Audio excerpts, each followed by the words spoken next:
Under this map, voters in that little triangle get to vote for 2 members of Congress because someone screwed up.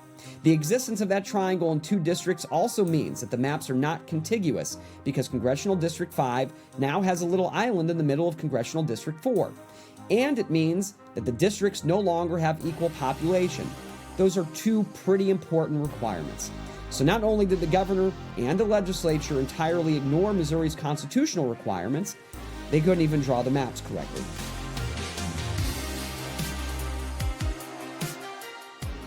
Missouri gerrymander? Not so fast, say the lawyers.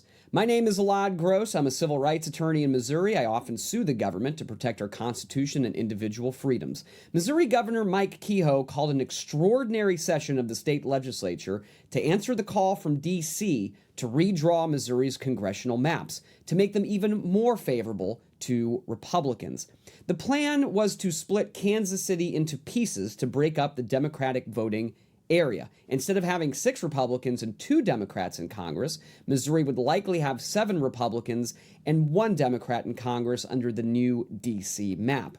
The governor revealed the map by video. Today, I'm prepared to show you what we believe that map looks like. This is the Missouri First map. This map was drawn here, made here, for here, by our team. That clip has not aged very well because in a big shocker, whoever drew it wrong. More on that in just a bit. Texas most notably redrew their map to eliminate Democrats as well. And now other states like California are planning to eliminate Republicans. But Missouri's Constitution is not the same as Texas's or California's. Ours says that the map shall be redrawn after a census. And we did that just a few years ago. No new census, no new map. So here come the lawyers. There are 3 lawsuits challenging the new map right now. The first was brought early on by the NAACP, and it challenged the governor's authority to call an extraordinary session in the first place to redraw the map. Missouri's legislature is part-time. The governor or the legislature itself can call legislators back into session at more taxpayer cost to deal with specific issues. Can the governor call legislators back in to do something the state constitution doesn't allow? Is the government right in arguing that the people of Missouri have no recourse to challenge an extraordinary session? This case is currently being heard in Jefferson City. The second and third lawsuits are similar to each other, and they are brought by Missouri citizens. They challenge the map on the ground that it violates Missouri's constitution. One lawsuit is brought in Jefferson City. Another is being brought in Kansas City. That latter lawsuit is particularly detailed. That lawsuit, which is being litigated by the ACLU and the Campaign Legal Center, claims 4 violations of the state constitution. First, they claim that the state constitution allows the map to be redrawn when there is a new census, and there was no new census, so therefore there can't be a new map. Second, they claim that the map violates the requirement that it be as compact as can be because it splits Kansas City into 3 parts and then stretches representation all the way to the other side of the state. Whereas before, Congressional District 5 was pretty darn compact. Third, they claim that the map violates the equal population requirement, each district needing to contain about the same number of people so that everyone has an equal voice and a vote. And fourth, they claim that the map violates the contiguity requirement, which requires the district to be all one piece without any little islands dotting other districts. The reasoning behind these last 2 claims is particularly interesting. Remember the governor?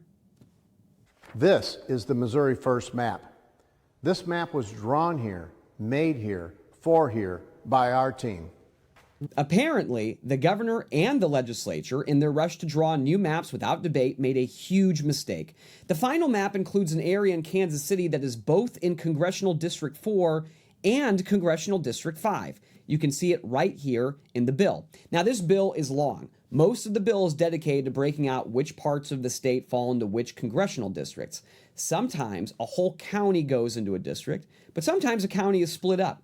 And when that happens, a voting tabulation district, or VTD, is used to describe a smaller area. And when a VTD is too big, a specific block can be used. It's like building with puzzle pieces, except you can use scissors when you really want things to go your way. Apparently that's what happened here. But there was a little bit of a mistake.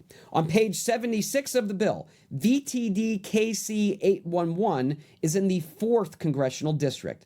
But on page 112, VTD KC 811 appears again, and this time it's in the 5th congressional district.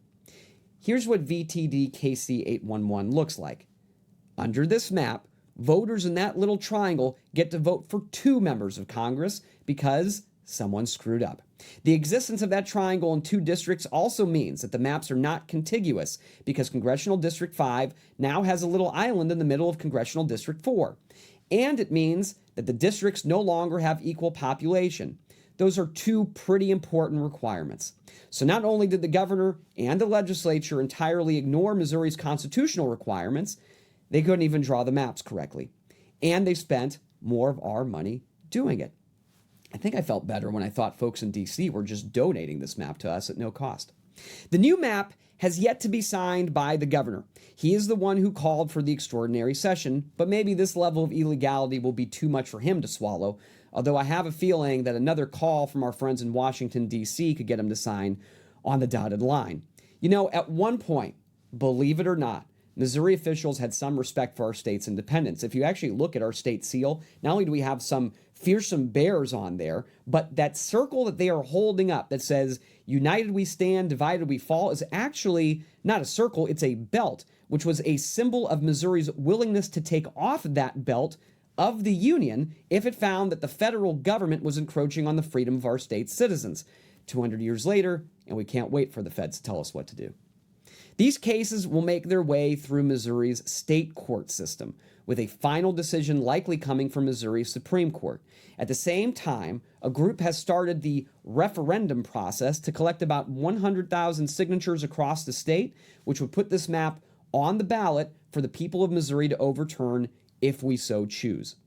When legislators could have been spending their time trying to cut grocery costs, fix our roads, or attract more businesses and residents to Missouri, instead, they spent their time and our money violating the state constitution, expanding big government, and drawing a map that doesn't even make sense.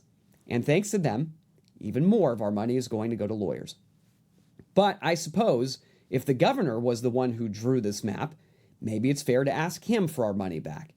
And while you're at it, you can also ask him to veto the bill. At this point, that's the most small government, fiscally responsible, pro-Missouri option that he has left.